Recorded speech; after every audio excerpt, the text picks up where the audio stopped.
ఇలాంటి కామెంట్స్ వస్తున్నందుకు కోప్పడాలా, నవ్వాలా, ఏడవాలా? అడిగిన దానికి సమాధానం చెప్తే తెలివితేటలు అంటారు, చెప్పకపోతే పొగరంటారు. మరి నన్ను ఏం చేయమంటారు? కానీ రిప్లై అయితే ఇవ్వాలి కదా. హాయ్ గాయ్స్, మీరు తమ్నైల్లో చూసింది నిజం.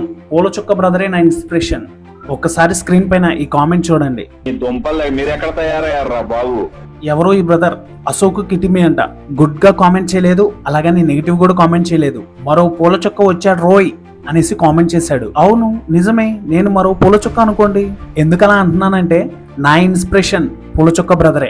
ఆయన వీడియోస్ చూస్తూనే పెరిగా. ఈ వార్డ్ని కాపీ కొట్టడం అనే దానికంటే ఇంకో పదం వాడదాం. నేను పూల చుక్క బ్రదర్ ని కాపీ కొట్టలేదు, తస్కరించాను. ఇది కూడా నా ఓన్ డైలాగ్ కాదు భయ్య, మన కామెడియన్ సత్య గారి దగ్గర నుంచి తస్కరించాను. సో ఎవరేమనుకున్నా నేను అలాగే రివ్యూ చెప్తాను, అలాగే చేస్తాను. ఈ మాట పూల చుక్క బ్రదర్ కి, బ్రదర్ మిమ్మల్ని చూసి ఇన్స్పిరేషన్ గా తీసుకుని వీడియోస్ చేయడం తప్ప, నాకు తెలిసి ఆయన అయితే తప్పు కాదని చెప్తారు. సో ఫైనల్ గా ఏదేమైనా ఎలాంటి నెగిటివ్ కామెంట్స్ వచ్చినా మనం వీడియోస్ చేయడం అయితే ఆపం.